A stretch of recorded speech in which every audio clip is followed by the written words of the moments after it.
In our daily mundane lives, we are oblivious to much of the universe's grand weirdnesses. Our neurology has evolved to react to and manipulate its environment. To survive.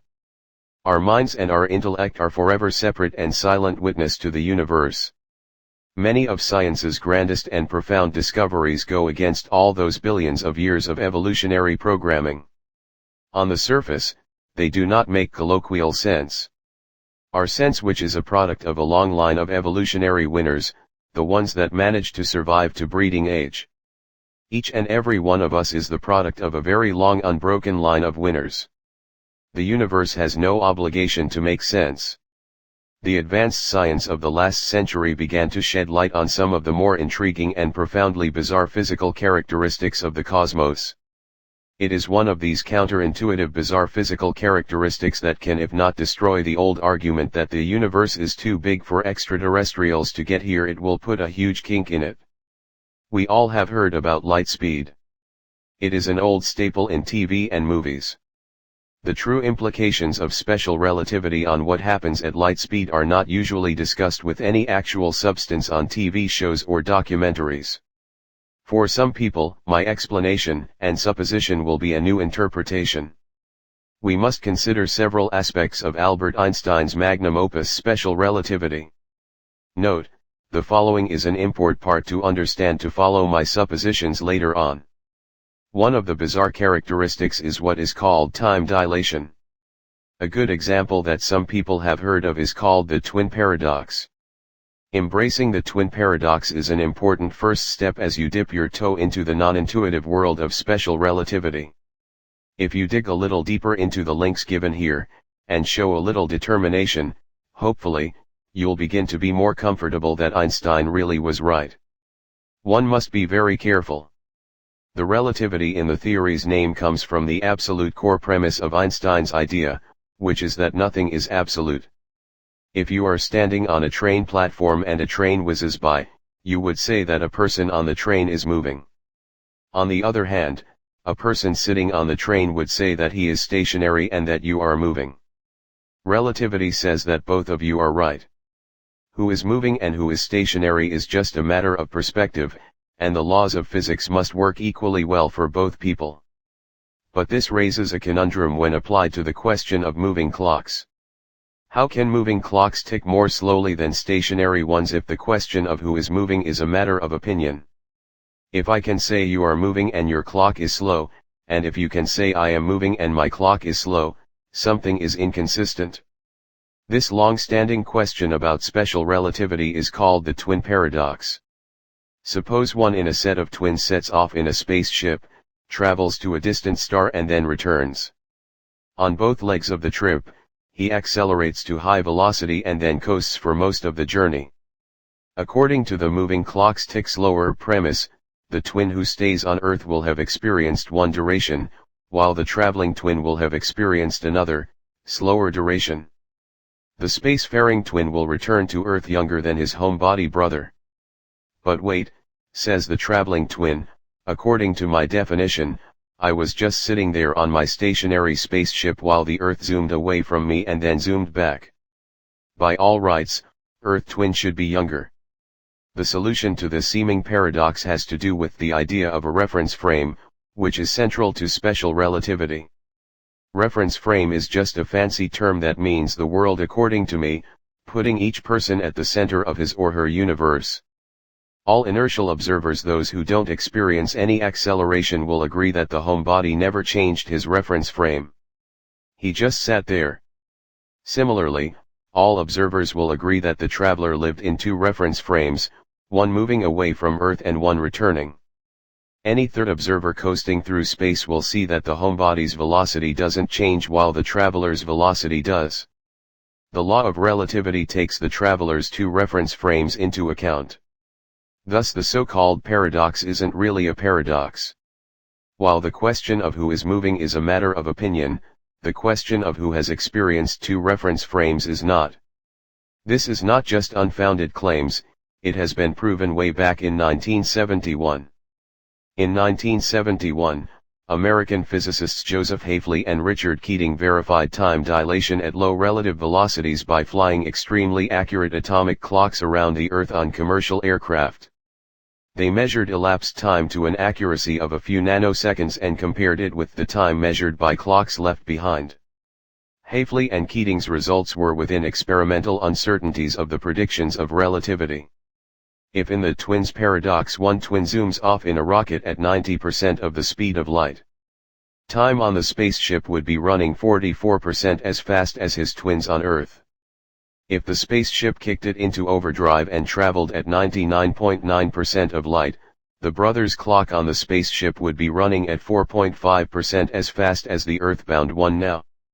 What this means is if the twin, from his reference frame, went on a trip for 5 years at 99.9% speed of light, he would age 5 years. But his brother would have aged 110 years on Earth. This is a fact. That is interesting but not my point. Using the laws that we know to be true. It is what happens when 100% light speed is achieved. Only one thing that I am aware of travels at light speed, and that is a photon. If time slows down as we approach the speed of light, the equations tell us that at the speed of light time stops. That means that if you were a photon, time does not pass for it at all. That has some freaky consequences and is the crux of my assertion. What this means is that at the instant that a photon is emitted anywhere in the universe, typically they come out of atoms or get sent out by a star. The instant it gets emitted, it gets absorbed at its destination. If you are the photon. For the rest of us, we observe it trundle through the universe at light speed. But, for the photon, time does not elapse. Hundreds of millions or billions of years of our time are zero time for the photon. From its unique point of view, the universe goes by in an instant. From the point of view of the photon, distance as we know it does not matter. It can traverse a googolplex squared in zero time. It can be everywhere, from its reference frame. For the rest of us, we bask in the time it takes to get to its destination. If time is the fire in which we burn incredibly slow. With this built-in transitability in our universe, is it so unfathomable that someone has figured out how to utilize it? The power of infinity is a strong pull. Think about that for a while. Now hypothesize about a highly advanced alien civilization that has solved the light speed barrier and can traverse space at the speed of light. They have mastered an ocean of unimaginable technology. Not the least of which is mass cancellation. What they would have to have figured out is how to cancel mass. We do not have any clue at all at this time in our scientific pursuits how to do that. But who knows if an intelligence that is 1,000,000 or 1,000,000,000 of years advanced has not figured this stumbling block out. If they can make their ships or crafts massless, they could be everywhere, and I mean everywhere at will at any time. Shades of Douglas Adams' infinite improbability drive. It is only us primitives that think distance is an issue, a showstopper for alien visitations. But that is not the case. This alien race could act like the photon. Instantaneous universal transport. Zero time for them to cross from one side of the universe to the other. As soon as they turn on the light drive, they are already at their destination. This, of course, would require some amazingly high and unfathomable abilities in which we have no human analog. The reason that mass is an important factor in this hypothesis is that it is integral to the properties of light speed. Nothing with mass can travel at the speed of light. No need for such human-contrived nonsense such as warp drive. No need for such things if they could cancel the physical property of mass. There are other issues as well to consider which are beyond this article. As soon as they turn on the light drive, they are already at their destination no matter where it is in the universe. This, of course, would require some amazingly high and unfathomable abilities in which we have not discovered so far. The aliens that were left at home would age as we do, but their emissaries on the craft are timeless. For a civilization such as this, I would hypothesize that they bring their entire culture with them on civilization ships. Otherwise, the forces of relativity would disjoint the two factions of the civilization severely.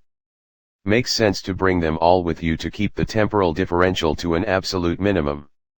It must be noted that us primitive humans have already begun the quest towards mass cancellation.